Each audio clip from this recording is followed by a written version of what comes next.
Magandang araw po sa inyong lahat mga kapalirista. Grabe, ang init ng talakayan kagahapon sa impeachment, ha? Kita naman natin talaga tagisan ng talino.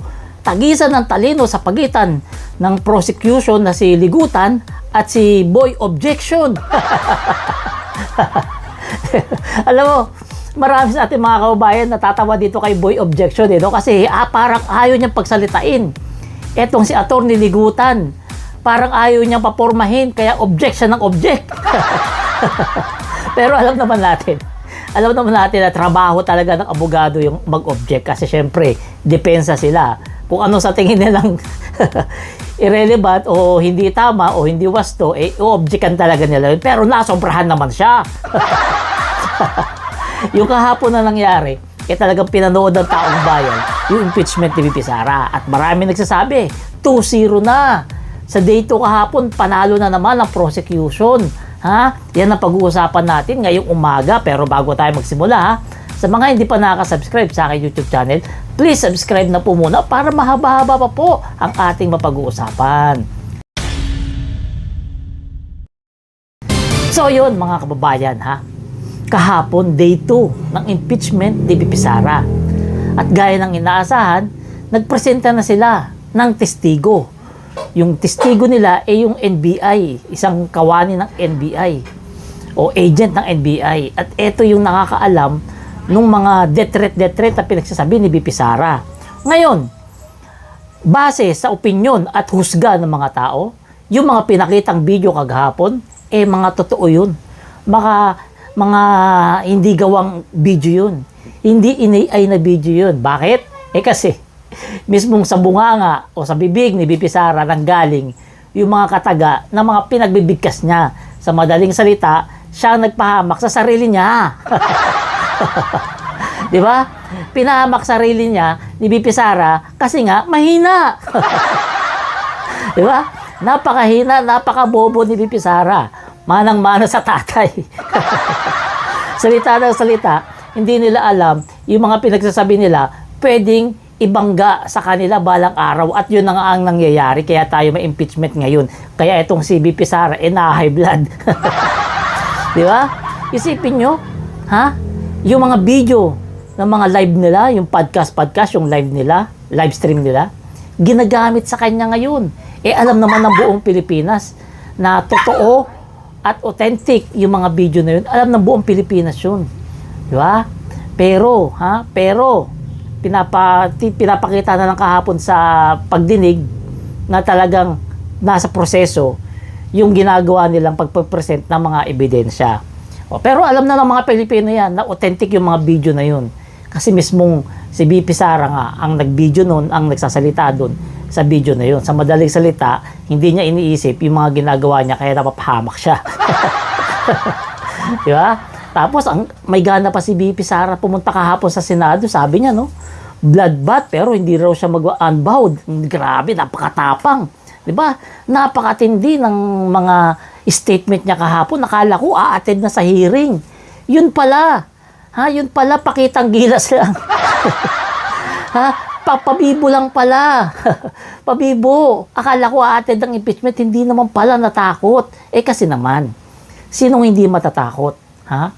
Kung ipatawag siya doon sa witness protection stand, kung ipatawag siya ron, tapos English, patay na. Di ba? English, malamang, hindi ako sure, Kaya natakot si VP Sara, kaya umuwi. Kasi, alam niya, kasi English ang usapan.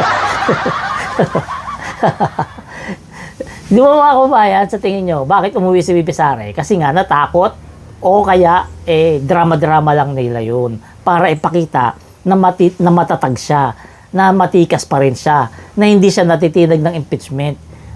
Pero deep inside, mambabato na naman ng laptop. Di ba yung mga ano ng mga tao kahapon, yung mga biruan ng tao doon kay Atty. Narbasa, galingan mo para hindi ka mabato ng laptop. Kaya anong ginawa ni Atty. Narbasa, ni Boy Objection?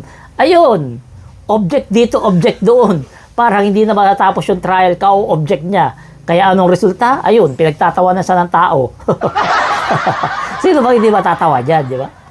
Wala nang ginawa, puro object, at ito pa pala ha, ito pa. Si Atty. Sison, nag-walkout pala kahapon habang sinasagot ni Atty. Ligutan yung tanong ni Risa Hontiveros patungkol dun sa death threat. Nag-walkout pala si Atty. Sison, hindi lang malinaw kasi putol yung video na napanood ko eh.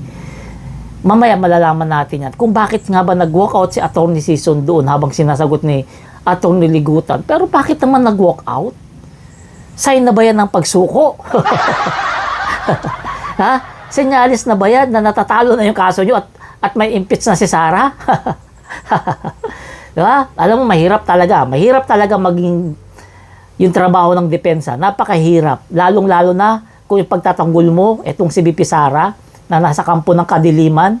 Napakahirap. Paano mo ipagtatanggol yung video na sasabihin mo? Hindi po si BP Sara yan, yung nagde-threat sa Pangulo, hindi po siya yan. Gawa-gawa lang po yan. Edit-edit lang po yan. AI po yan. Paano mo sasabihin yung ganun? Alam ng buong mundo. Ha? Habang ginagawa yung live stream na yun, maraming nanonood. Paano kaya nila ipagtatanggol yan?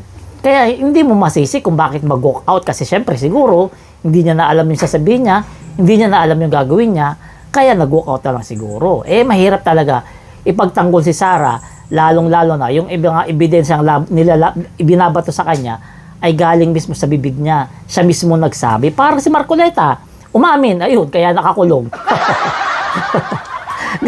ganyan din mangyayari kay BP Sara. Kadadaldal niya, kababanat-banat niya, nagsasalita ng walang pakundangan, kaya mangyayari, yung mga pinagsasabi niya, gagamitin sa kanya para ma-impeach at pagtatawanan natin. Kaya abang-abang tayo ha, dito sa day 3 ha, day 3. Mamaya, tandaan natin yung day 1, nilamon ni Luis Tro si Sison. Day 2, nilamon ni Atty. Ligutan ng prosecution si Boy Objection. Ha? Ngayon naman day 3, titingnan natin ha. Kaya yung day 1 at saka day 2, panalo yun ng prosecution. So yung depensa wala pang naipapanalo. Ha? Wala pang naipapanalo. Paano ba naman mananalo yan? Pinagtatanggol nila. Ha? Pinagtatanggol nila. Masamang tao. Nagde-threat sa Pangulo. Diba? Nanununtok ng sheriff. Paano bumanaban ipagtatanggol yan? Kaya abangan natin mga kababayan, yung day 3 mamaya. Sigurado, mas exciting etong day 3 kasi mas marami tayong makikita mga testigo raw na mag-a-appear mamaya. So, ayan ang abangan natin. Pero bago tayo matapos, please subscribe na po muna dito sa YouTube channel, Valerista TV.